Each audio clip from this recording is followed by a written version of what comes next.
Identity बनाई है। Sir के बहुत से स्टूडेंट्स ऐसे हैं जो काफ़ी डिस्टिंक्शंस ले चुके हैं ओ लेवल्स में, which is a huge achievement जो सर के पास है। विद दैट सर ने अपनी एजुकेशन जो है वो सर ने हमारे पास मास्टर्स किया हुआ है। हमारे सेकंड स्पीकर हैं सर मुनीर थारवानी। सर मुनीर का भी जो है एजुकेशन फील्ड से बहुत गहरा ताल्लुक है। वो आगा खान यूनिवर्सिटी में एज एजुकेशनल स्पेशलिस्ट सर्व करते हैं। विद दैट वो यूथ के साथ ही कई बार इंटरेक्ट कर चुके हैं, प्रोफेशनली भी एंड वॉलेंटियरली भी। सो आपकी जितनी भी क्वेरीज हैं उनके वो बहुत अच्छे से केटर कर सकते हैं। हमारे पास जो थर्ड हमारी एक्सपर्ट हैं उनका नाम है मिस आनम तेजानी। मिस आनम तेजानी जो है वो भी एक एजुकेशनिस्ट हैं और रिसर्चर हैं। इन्होंने अपनी एजुकेशन जो है वो आगा खान यूनिवर्सिटी और यूनिवर्सिटी ऑफ कराची से की है। करंटली उन्होंने एमफिल ग्रेजुएट है वो आगा खान यूनिवर्सिटी की करंट बैच की। सो ये 3 एक्सपर्ट्स होंगे जो आज का आपका जो सेशन है उसको हमारे साथ कंडक्ट करेंगे। हमारे पास आप लोगों के क्वेश्चंस आए थे जो आपने हमें दिए थे। उन सारे क्वेश्चंस को हमने कंपाइल करके कुछ की पॉइंट्स बनाए हैं जो आज हम अपने स्पीकर्स के साथ डिस्कस करेंगे। So we are gonna start the discussion. So मेरा पहला पार्टिसिपेंट से कुछ रिक्वेस्ट होगी मेरी थ्रू आउट द सेशन, वो ये है कि हमारा जो सेशन चल रहा होगा वो बेसिकली डिस्कशन बेस्ड होगा फर्स्ट हाफ में। सो आई वुड एक्सपेक्ट कि आप लोग जो हैं फर्स्ट हाफ में स्पीकर्स का जो भी आप लोगों ने हमें अपने कंसर्न्स दिए उसको सुने। देन आप लोग का एक Q&A session at the end of the session रखवाया जाएगा। So we should start. तो I will start with sir Shamsher.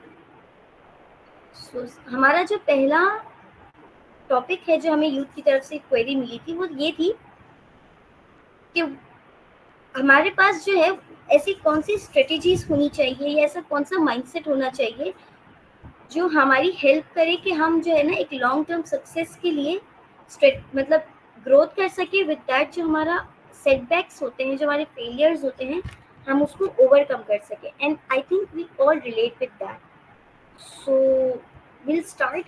आप लोग सर शमशेर आपसे, then will get to the other speakers.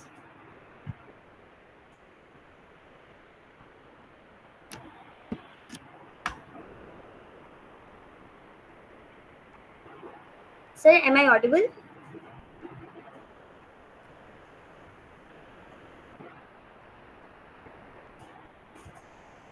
Perfect.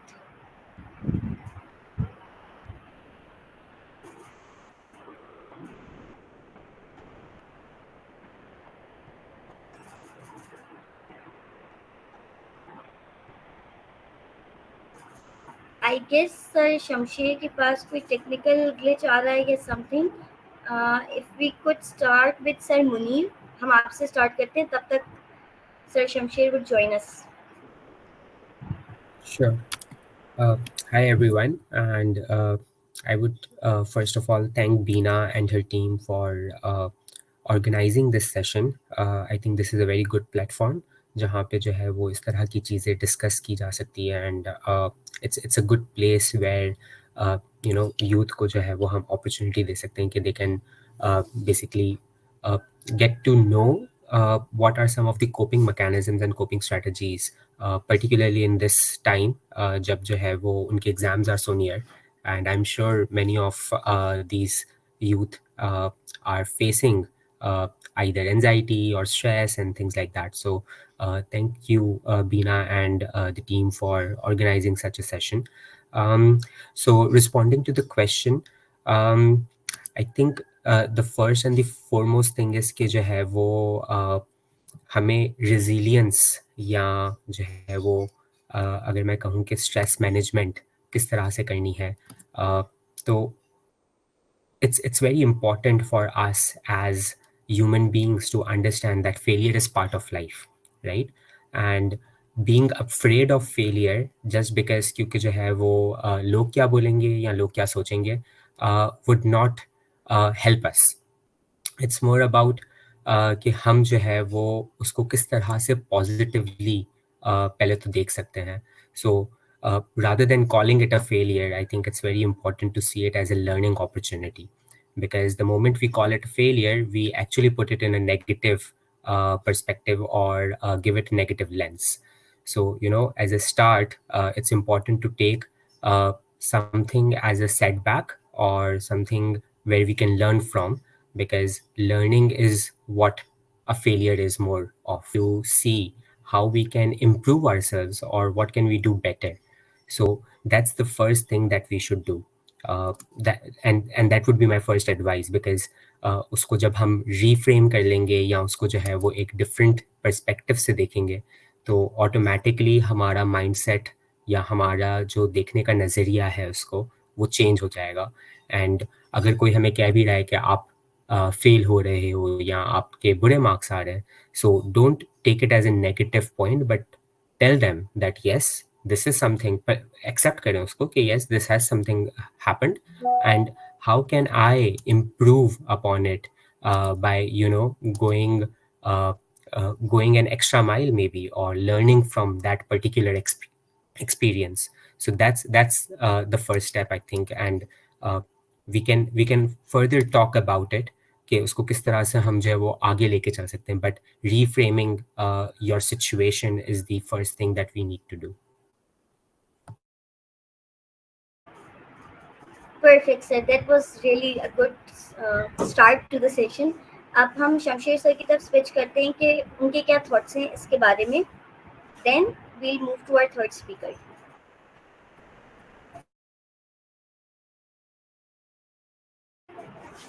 Sir, you aren't audible to the audience. आपकी आवाज नहीं आ रही है. Okay. Now can you hear me? Yes, now you are audible. Okay. First of all, Veena, how are you? And a very good afternoon to all the audience, right? मुझे please सवाल repeat कर देंगे because I just get my class off right now. I couldn't be able to hear you the question, so please can you repeat it?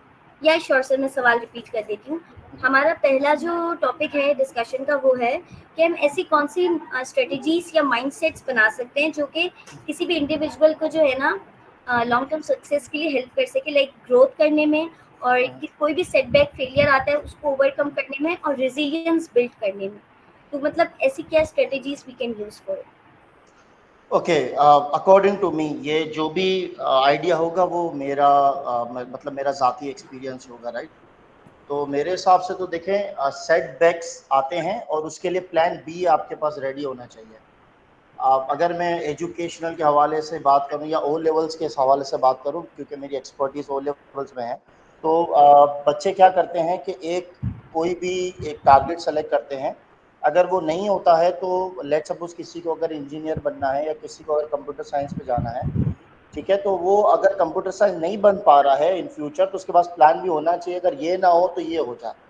For example computer science के लिए fast universities बहुत ही कह सकते हैं कि मानी जाती है कि वहाँ एडमिशन होना चाहिए. वहाँ नहीं हुआ तो कहाँ होगा, राइट? बच्चे जो है वो नॉर्मली एक ही गोल सेट करके रखते हैं, जो कि एक तरीके से प्लस पॉइंट भी है कि भाई मुझे ये करना है. बट जब सर्कमस्टांसेस बढ़ते हैं या फिर हम कह सकते हैं कि कुछ चीज़ें आपके साथ नहीं देती हैं, तो फिर हमें उसका प्लान बी रेडी रहना चाहिए. मतलब प्लान बी लाजमी होना चाहिए, क्योंकि जब भी मैं अपने स्टूडेंट्स को कहता हूँ अच्छी बातों के साथ दूसरी चीज़ें भी बताता हूँ कि उसका यूँ कह सकते हैं कि उसका रिफ्लेक्शन भी बताता हूँ कि अगर ये अच्छी चीज़ है तो ये भी हो सकती है. तो उससे काफ़ी सारी चीज़ें जो है वो सेटबैक्स के लिए आप प्रिपेयर हो जाती हो, राइट? दूसरी चीज़ ग्रोथ के लिए देखें, मेरा मानना तो ये है कि आपको जो पसंद है, आप जो करना चाहते हो लाइफ में, क्योंकि अगर मैं अपनी एग्जांपल दूं, मेरा टीचिंग साइड से बैकग्राउंड है, मेरे फैमिली में आज तक किसी ने टीचिंग नहीं की, राइट? वो एक सो कॉल्ड मिथ है यहाँ पे कि क्या कमाता होगा, कितने पैसे बना लेता होगा. My family used to give me advice of chartered accountant, right? Although उसमें भी कह सकते हैं कि नंबर्स का गेम होता था, बट वो जाहिर सी बात है मैंने किया, मेरा शौक नहीं था, मैं नहीं कर पाया, राइट? तो ऑन दी अदर हैंड फिर मैंने जो है वो टीचिंग साइड को परस्यू किया, जो मुझे ऐसा लगा कि मुझे जो है वो करना चाहिए. और उस शौक को मैंने अपनी ग्रोथ की जो है वो स्टेट्स बनाई कि आहिस्ता आहिस्ते करके मैं उसमें एक्सपर्टीज हासिल करते गया through my degrees, through my research, through my publishing, like जो मेरा पेपर एंड ऑल दैट जो भी स्टफ मैंने किया. तो जिस चीज़ का शौक है आपको, वो आपने करना है, लाजमी करना है। फॉर एग्जांपल मैं काफ़ी सारे स्टूडेंट्स को मैथ्स पढ़ाता हूँ, उसमें एक चीज़ बड़ी कॉमन आती है कि एक अभी की एग्जांपल दूंगा, मेरे पास एक बच्चा है, जाहिर सी बात है करियर गाइडेंस साथ साथ होती है, तो वो मैथ्स में नंबर्स में इतना अच्छा स्कोर नहीं करता, बट जैसे ड्राइंग्स आती है, कंस्ट्रक्शन आती है, उसमें बड़ा अच्छा स्कोर कर रहा होता है। तो उसको पता है कि मुझे जो है वो एक आर्टिस्टिक प्लेटफॉर्म को सेलेक्ट करना है इन फ्यूचर के तौर पे, क्योंकि वो मेरा शौक है।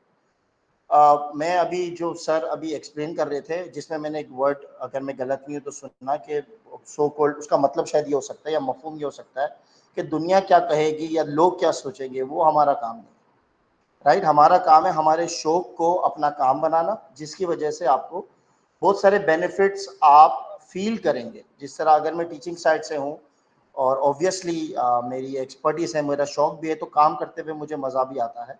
और अगर वे सो कॉल्ड जो बॉटम लाइन जो लोगों का होता है, अर्निंग क्या है, अर्निंग भी अल्हम्दुलिल्लाह अच्छी है, क्योंकि जाहिर सी बात है जब आप शौक करते हो आप इनोवेशंस लाते हो, चीज़ें लाते हो, राइट। तो जो शौक है उसमें आपने करना है काम, जो भी शौक है, बट उसको एक अच्छी तरह अपना माइंडसेट बना के करना है, और उसमें भी प्लान भी होना चाहिए कि अगर मुझसे ये नहीं हुआ तो दूसरा मैं प्लान क्या कर सकता हूँ। ठीक है, प्लान बी रखना है, जो शौक है उस पर काम करना है, क्योंकि आपने करना है, किसी और ने नहीं करना। ठीक है, यहाँ ये मेरा आंसर हो सकता है। अगर एडिशनली आपको कोई और चीज पूछनी है तो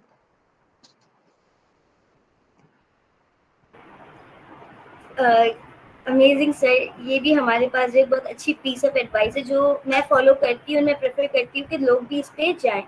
सो we'll move to our third speaker, then हम अगले क्वेश्चन पे जाएंगे। सो मिस अनम से हम रिक्वेस्ट करेंगे कि वो अपना माइक ओपन करके बात करें। Thank you so much for inviting me today, Veena. Can you hear me, Veena? Miss आप यू आर नॉट ऑडिबल, आपकी आवाज थोड़ी सी कट हो All रही है। right. Can you hear me now? Now it's fine. All right. Hello, everyone. And thank you so much, Veena, for inviting me today. This is a very emerging issue which we need to discuss. So, responding to your question, अच्छा हम बात कर रहे हैं resilience की, right? So resilience पे I'll talk about coping mechanism पे मैं पहले बात करूँगी कि in order to cope with stress there are a lot of stress coping strategies, ठीक है? So I'll discuss those strategies which I have applied, ठीक है, जिससे मुझे बहुत ज़्यादा help मिली है to channelize my anxiety, right? So सबसे पहले तो मैं journaling की बात करूँगी कि how important it is to keep journal, ठीक है, because I've started journaling from like few months back. So it has helped me a lot क्योंकि जब आप अपने thoughts लिखते हैं so it can somehow help you in managing your tough emotions. अच्छा, उसके अलावा मैं यहाँ पर बात करूँगी कुछ stress management strategies की। वैसे तो बहुत सारी strategies है बीना, but I have tried 2 strategies. So मैं उन्हीं strategies की बात करूँगी। So पहली strategy होगी body scan, ठीक है। अच्छा, यहाँ पर इससे पहले मैं ये बता दूं कि there are other strategies like deep breathing as well, but देखिए किसी भी स्ट्रैटेजी को जब हम इस्तेमाल करते हैं बिना, तो वी नीड टू अंडरस्टैंड कि we need to keep on applying that strategy in order to see the results. उसको अपना रिचुअल बना के अगर हम डेली बेसिस पे ट्राई करेंगे, even if we are not feeling stressed out, फिर भी उस स्ट्रैटेजी को लाइक डीप ब्रीदिंग को अगर हम अप्लाई करेंगे, so it will help us eventually. अच्छा, उसमें माइंडफुलनेस एक्सरसाइजेस भी बहुत सारी आती हैं, जिस 2 माइंडफुलनेस एक्सरसाइजेस की मैं बात करूँगी, जिसमें पहली थी बॉडी स्कैन। अच्छा, now what would you be doing in body scan? So basically you will sit and you will observe, क्योंकि देखिए जब हम किसी डिफ़िकल्ट इमोशंस को एक्सपीरियंस कर रहे होते हैं, तब हम एक्सपीरियंस करते हैं different bodily sensations, and those bodily sensations could be cold flashes, और जो है वो उसके अलावा we get tingling sensation. So like tingling sensation is like pins and needles sort of extent sensation हो सकती हैं। उसके अलावा चेस्ट टाइटनिंग हो सकती है। So just try to feel those sensations without labelling them as good और bad, ठीक है। उसके अलावा once you have noticed, now imagine as if the area where you are feeling tension, yeah, the area where you are feeling sensation is releasing the grip. So उसको imagine करना है, ठीक है। और जो दूसरी mindfulness की exercise है which can help us in challenging our thoughts, ठीक है। जब हम difficult emotions experience कर रहे होते हैं, तो बहुत ज़रूरी होता है अपने thought process को ऑब्जर्व करना और अपने थॉट्स को चैलेंज करना. So there is this very very famous technique which is RAIN technique, जिसमें R stands for recognising the emotion. So देखिए भी ना, सबसे पहले इमोशनल रेगुलेशन जिसमें स्ट्रेस मैनेजमेंट की हम बात करते हैं, उसका पहला स्टेप है to identify, label the emotion which we are feeling right now. ठीक है. उसके बाद नेक्स्ट स्टेप है A. So A stands for allowing that emotion to be there. अब सबसे बड़ी गलती हम यहाँ पर ये करते हैं बीना, usually which I also use to do, कि हम कोशिश करते हैं खुद को डिस्ट्रैक्ट करने की if you are feeling a tough emotion, right. So here is the problem. ठीक है. अपने आप को, उस इमोशन को, sit with that emotion, let that emotion be there and don't resist to change that emotion immediately. ठीक है. उसके बाद next step है हमारे पास I. So I stands for investigating, in which we identify those bodily sensations, हमारा thought process, and then the last step is to nurture, जिसमें we offer ourselves with kindness and compassion and acknowledging that this is just a thought. और अगर if we are experiencing a lot of thoughts, तो फिर वो सिर्फ thoughts हैं, उनका ताल्लुक हमारी fact से या reality से नहीं है. ठीक है. अच्छा, उसके अलावा स्ट्रेस कोपिंग के अलावा रिजिलियंस में हमारी अप्रोच जो फेलियर्स और डिसअपॉइंटमेंट्स को डील करने की है, वो भी बड़ी मैटर करती है कि हम फेलियर्स को कैसे परसीव कर रहे हैं. जो मुनीर सर ने बात की, are we viewing them as opportunities या एज थ्रेट. ठीक है. तो उसमें ये बड़ा इंपॉर्टेंट है कि इधर पेरेंट्स का भी रोल बहुत इंपॉर्टेंट है कि how are they helping their children process those emotions. So like, are we creating safe spaces for our children so that they can express what they are feeling? क्योंकि देखें, जब तक वो express नहीं करेंगे तब तक वो process नहीं कर पाएंगे. And the next step is helping them in processing. So when we are helping them in processing, तो as I mentioned कि distract फौरन नहीं करना. तो देखें, distraction, now how do parents distract their children when they are experiencing a negative emotion? सो इस पे मैं यहाँ पर मेंशन करना चाहूँगी, a few days back I was listening to a podcast by Lewis Howes. He's a New York Times bestseller author. So वो अपनी podcast पे एक दफ़ा इनवाइट करते हैं किसी न्यूरोलॉजिस्ट को, and they were discussing about developing resilience. So she gave a very beautiful example कि if a child says to his or her mother that Mama, I'm bad at maths, right? So if a mother responds to his or her child in a way that beta, no problem, you're good at arts and linguistics, so बाज़ाहिर तो हमें इस approach में कोई problem नज़र नहीं आती, but this is an incomplete approach. So now let me explain how is it incomplete. So basically, when we are distracting our children from a problem, so we are actually invalidating their emotions. We are suppressing their negative emotions, और हम उन्हें बता रहे हैं कि this is not as important as you are thinking, and it is okay to ignore what you are feeling right now. So resilience is built by facing the difficulty, not by avoiding that difficulty. तो ये बड़ा ज़रूरी है समझना कि उन्हें, rather than helping them out in identifying those areas of improvement in mathematics, and I think Shamsher sir is in a better position to talk about because he's a math wizard. But देखें, ज़रूरी ये है कि problem solving skills अपने बच्चों में cultivate करने हैं. When we'll cultivate problem solving skills, then eventually we are sort of teaching them how to develop resilience. So ये बहुत ज़्यादा ज़रूरी है इस बात को मद्देनज़र रखना. तो I think so, yeah. So yeah, मुझे आपकी इस बात से कोट याद आया कि don't give someone a fish to eat, teach him how to fish, how to do fishing, ताकि वो जो है उसको अपने लिए लाइफ लॉन्ग यूज कर सके. So that's one of the good strategies जो हमें लगता है कि ये it's two way, not one way, like कि बच्चा ही हर चीज़ प्रिपेयर कर रहा हो या हर चीज़ को कर रहा हो. जहाँ पे हमें मोटिवेशन की नीड है, वहीं पे भी need some sort of light also, कि लाइक हर वक्त हमें ये बताने की जगह कि तुम्हें ये करना है, ये बताया जाए कि खुद देखो कि where you can go for it. So yeah, अच्छा, before heading towards the next topic, there is a small announcement. हमारी ये मीटिंग जो है थोड़ी देर में एंड हो जाएगी, within 10 to 15 minutes, because I started it earlier. So मैं चैट बॉक्स पे आप लोग को व्हाट्सएप पे भी I share the new link. So I request everyone कि वो फिर उसको ज्वाइन कर ले. So we'll start with our next topic now. मैं लिंक आपको थोड़ी देर में यहाँ शेयर कर दूँगी. अच्छा, तो जहाँ पे अभी हमने स्ट्रेटजीज की बात की, मिस अनम ने जो है बहुत अच्छे से एक आधी स्ट्रेटजीज हमें यहाँ बताई, जैसे जर्नलिंग वगैरह। तो अब वहाँ पे स्ट्रेटजीज जो है like not for just stressing, like exam stress एक अलग चीज़ होती है जो सब फेस करते हैं, वो किसी भी स्टेज पे आप हो। उसके अलावा हमारे पास जो है एक बहुत एक आदत है यूथ में, स्पेसिफिकली अगर मैं कहूँ मेरी बात करूँ, सो आई हैव दिस हैबिट कि I do delay work. Like मेरे पास कोई काम है तो मैं अमूमन जो है ना उसे टाल देती हूँ कि लेट्स डू इट टुमारो और day after tomorrow. I have this habit.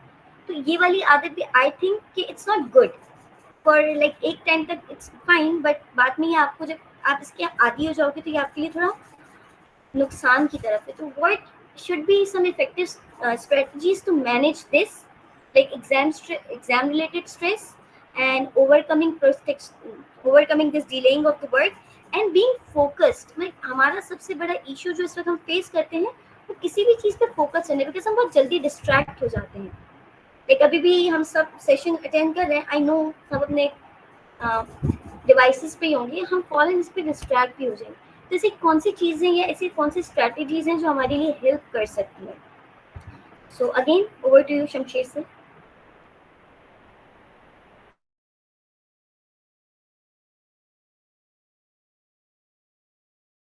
Sir आपकी आवाज़ ऑडिबल नहीं हो रही, आई गेस। अच्छा, मैं सोच रहा था मुनीर सर पहले बोलेंगे, मेरी सेकंड बारी है, आप चीटिंग कर रहे हैं या मुझे पहले बोल नहीं भी हमने स्टार्ट किया कि हम जो है ना वो अच्छा, करेंगे senior then senior then senior, हमने थोड़ा नहीं मैं ये इतने बड़े पैनलिस्ट आपने बुला लिए, मैं जूनियर हूँ, मैं कोई सीनियर नहीं हूँ मगर ये कि चले आपने मुझे मौका दिया है तो मैं कोशिश करूँगा कि किस तरीके से हम डिस्ट्रैक्शन को कम कर सकते हैं। मैं देखें एक एग्जाम्पल जो है वो ऑब्वियसली या सेट करना चाहूँगा, जो उसके लिए कि हम कह सकते हैं कि हम उस पर डिस्ट्रैक्ट नहीं होंगे या फिर नहीं हो सकते हैं, राइट। देखें कोई भी जब आप काम कर रहे हैं ना, तो ज़्यादातर ये मैथ्स में बहुत बहुत ज़्यादा, मतलब हर साल जब मैं टीचिंग साइड पे कर रहा होता हूँ तो मुझे ऐसा लगता है कि बहुत सारी चीज़ें जो है वो मैं बच्चों से लर्न कर रहा होता हूँ कि किस तरीके से हम जो है वो उस चीज़ को ओवरकम कर सकते हैं।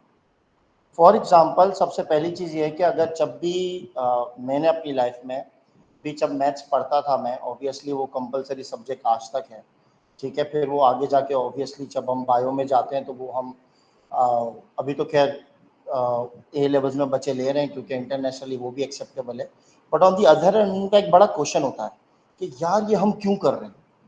मतलब आज के मतलब देखें, अब मैं अभी बोलूँ ना a+b² का फॉर्मूला होता है, और फिर वो बड़े मीम्स भी फेसबुक पे चलते कि मुझे बात बता दुनिया में तुझे ये कहाँ काम आए।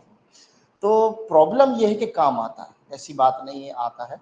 तो उसके लिए ना कुछ एक्टिविटीज़ हम डिज़ाइन करते हैं कि इस क्वेश्चन को, या ये भी एक डिस्ट्रैक्शन है कि हम ये जब ये काम नहीं आता तो हम क्यों पढ़ रहे हैं, एक चीज़ है, तो उससे ही बच्चा डिस्ट्रैक्ट हो जाता है, राइट। कि हमें शायद इसकी ज़रूरत नहीं, सिर्फ एग्जाम पॉइंट ऑफ व्यू से चीज़ें ज़रूरत है। प्रैक्टिकल एग्जाम्पल टीचिंग में बहुत अहम किरदार अदा करती है बीना, ठीक है। यहाँ पे बहुत सारे स्टूडेंट्स भी होंगे जो इस चीज़ से गुजर रहे होंगे, क्यों का कॉन्सेप्ट, राइट। तो जितने भी मैं अपने स्टूडेंट्स को बताता हूँ या क्लास ले रहा होता हूँ ऑब्वियसली, तो क्लास के दरमियान भी कुछ हम कह सकते हैं कि कुछ स्टूडेंट्स ऐसे होते हैं जो अपना कैमरा ऑन नहीं करते हैं, तो उनको डिस्ट्रैक्ट ना करने के लिए कुछ एक्टिविटीज़ डिज़ाइन हम करते हैं, तो जिससे वो डिस्ट्रैक्शन कम हो सकता है। यानी क्यों का एलिमेंट जब आप उनको बता देंगे कि आप क्यों कर रहे हैं और इसके जो है वो प्रोज एंड कॉन्स क्या है, तो बच्चा इंटरेस्ट लेगा, जिससे डिस्ट्रैक्शन कम होती है। सेकेंडली मोटिवेशन से ये थोड़ा सिमिलर है कि जो है इसकी मुझे बेस्ट एग्जांपल ये नज़र आती है कि जो है वो हमारे पास, अगर मैं टीचिंग साइड पे देखूँ, स्पेसिफिकली ओ लेवल्स में देखूँ, ये सिंध बोर्ड साइड पे नहीं होता, हमारे पास जो है वो ऑप्शनल सब्जेक्ट्स भी लेने के होते हैं, मतलब हमारे पास अपॉर्चुनिटी होती है, ठीक है। तो मैं मैथ्स के साथ एडिशनल मैथ्स भी पढ़ाता हूँ। तो होता क्या है वहाँ पे कि एड मैथ्स में आपके पास स्ट्रेंथ कम होती है। क्यों कम होती है? बिकॉज कुछ बच्चे टारगेटेड होते हैं कि हमें प्री इंजीनियरिंग साइड पे जाना है, तो हमें एड मैथ्स जाहिर सी बात है वहाँ पे ज़रूरी है, ठीक है। बायो वाले इसलिए लेते हैं कि भाई ठीक है, अगर हमें जो है वो इंटरनेशनली ज़रूरत है, बट डेफिनेटली आगे काम आएगा हमारे, राइट। बट होते उसमें तो बहुत बहुत कम बच्चे हैं, राइट। अब उनसे होता क्या है कि वो पढ़ रहे होते हैं, और जो बच्चे नहीं पढ़ रहे होते हैं उनका असाइनमेंट यूनिट होता है। तो उनको ये डिस्ट्रैक्ट लगता है कि नहीं यार ये बच्चे फ्री बैठे हैं और हम पढ़ रहे हैं, तो डिस्ट्रैक्शन का बड़ा एलिमेंट आता है वहाँ पे। तो होता क्या है कि बच्चों को हमेशा उस चीज से डिस्ट्रैक्ट से बचाने के लिए मैं क्या करता हूँ पर्सनली, मैं ये उनको बताता हूँ कि देखें अभी आप ये चीज पढ़ रहे हैं, प्रॉब्लम सॉल्विंग कर रहे हैं, जिस तरह जो है वो ये बात कही गई कि जो है वो प्रॉब्लम सॉल्व करना आना चाहिए, ना कि उससे भागना चाहिए। तो हम जब प्रॉब्लम सॉल्व करवाते हो, फिर वो बच्चे जब उस ऑडियंस के साथ बैठते हैं जिन्होंने एडमेंट्स नहीं लिया हुआ होता है, तो काफी गैप होता है, जिससे उनको ये अंदाजा होता है बिना के नहीं जो हम कर रहे हैं वो मे बी जो असाइनमेंट यूनिट है या जो फ्री बैठे हुए हैं वो हमें डिस्ट्रैक्ट नहीं कर सकते, because we are doing something that makes us like you know a bit higher than others, right. उनकी जो है वो थिंकिंग पावर या चीजें जो है वो काफी डिफरेंशिएट कहलाती हैं या डिफरेंस नजर आता है उनमें, ठीक है जी। तो वो भी डिस्ट्रैक्ट से उनको बचाने पे कह सकते हैं कि चीजें डिस्ट्रैक्ट होने से हम कह सकते हैं कि थोड़ा सा वो उनको रिलाई करता है। तीसरी ये चीज़ ये होती है कि मैं अपने एक स्टूडेंट्स की एग्जांपल लूँगा। अभी recently one of my students living in Qatar, right. तो उसमें एक स्टूडेंट लड़की है, दोनों ट्विंस हैं। लड़का जो है वो जल्दी डिस्ट्रैक्ट होता है, बट वो दूसरे सब्जेक्ट में शायद जल्दी डिस्ट्रैक्ट होता है, but on the other hand जब मेरा वो सब्जेक्ट आता है तो वो पहले जवाब देता है और उसकी बहन जो है वो लेट जवाब देती है, जबकि डिस्ट्रैक्शन वो बच्चा हो रहा है, बट वो जवाब जल्दी इस वजह से दे रहा है क्योंकि उसको पता है कि मुझे जो है वो ये चीजें करनी है, सर ने इस तरीके से करा है, उसमें मेरा फायदा क्या है, आप समझ रहे हैं। तो जब बच्चे को अपना बेनिफिट्स नजर आता है तो वो डिस्ट्रैक्ट कम होता है। जिस तरह अभी की एग्जांपल ले लें, मैं आपसे बात कर रहा हूँ, मैं शायद से आपसे अपनी जो एक्सपीरियंस शेयर कर रहा हूँ, तो ऑब्वियसली मेरा ये पार्टिसिपेंट है, मतलब मेरा the ball is in my court, right. तो मैं डिस्ट्रैक्ट नहीं हो रहा हूँ, मैं बीना से बात कर रहा हूँ, मैं ऑडियंस देख रहा हूँ, मेरा मोबाइल सामने पड़ा हुआ चार्ज हो रहा है, ठीक है 56% है, वो मुझे पता है पूरा दिन नहीं चलेगा, मैंने चार्ज पे रखा हुआ है, बट मैं मोबाइल यूज नहीं कर रहा। क्यों? क्योंकि मुझे पता है कि मैं ही ऑडियंस को बता रहा हूँ ये मेरा गेम है। तो जब आप बच्चों को बताते हो ना कि ये आपका गेम चल रहा है, you are the one who is playing this whole game, तो वो डिस्ट्रैक्शन से कम हो जाता है, मतलब डिस्ट्रक्टिव बिहेवियर उसका जो है वो कम से कम हो जाता है। यानी अगर एज एन स्टूडेंट और टीचर की बात करूं तो मैं इस तरीके से बच्चों को डिस्ट्रैक्शन से बचा सकता हूं या बचाता हूं। Over to you.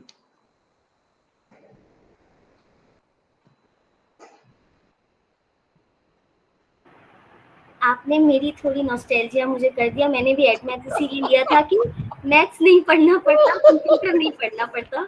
एग्जैक्टली ये फैक्ट है, because being in the same, मतलब मैंने भी A levels background as student, बिल्कुल बिल्कुल तो ऐसा हम ये करते थे कि अगर आपको कंप्यूटर्स नहीं पढ़ना, बिकॉज बायो में ऑप्शन होता था, आप एडमैथ्स लेते थे और उस पर ध्यान नहीं जाता था, and it's a fact. And distraction actually, अभी आपने कहा ना फोन है, मेरा भी बराबर में, but I am being distracted क्योंकि मैसेज आ रहा है, ओके लेट मी चेक क्या हो रहा है क्या। सो या दैट्स अ की पॉइंट कि हमें फायदा जहाँ होता है फिर बंदा वहाँ डिस्ट्रैक्ट नहीं होता। तो हमें अच्छा इसमें ये भी है कि हमें हर जगह ना फायदा नजर नहीं आ रहा होता। जैसे अभी आपने कहा ना मैथ्स में हम पढ़ते हैं, जैसे पाइथागोरस थ्योरम पढ़ते हैं, as a student we used to joke कि भाई हम इसे कहाँ अप्लाई करेंगे। डॉक्टर सर्जरी करते वक्त क्या पूरा एंगल चेक करेगा कि उसको कहाँ से बंदे को टेढ़ा करना है। ऐसा ही तो ये जो हम चीजें पढ़ते हैं हमें ना सिखाया जाता है कि आपके कहीं ना कहीं काम आएगा। तो आई गेस हमें शायद फायदा अपना खुद ढूंढना पड़ेगा। हर बारी फायदा हमारे पास ऐसा मिरर की तरह स्ट्रेट फॉरवर्ड नहीं आएगा कि this is the benefit you will get. So this is what the thing is कि we have to find our own benefit in each and everything, ताकि हम बहुत अच्छे से उसको लेकर जा सकें। अच्छा, आई वुड रिक्वेस्ट कि हम सेकंड लिंक को ज्वाइन कर ले, बिकॉज ये 2 मिनट में एंड हो जाएगा, सो ताकि डिस्टर्बेंस ना हो और हम स्मूथली अपना सेकंड जो है ना पार्ट उसको कंटिन्यू कर सके। So I will request each and everyone कि आप सेकंड मीटिंग ज्वाइन कर लें।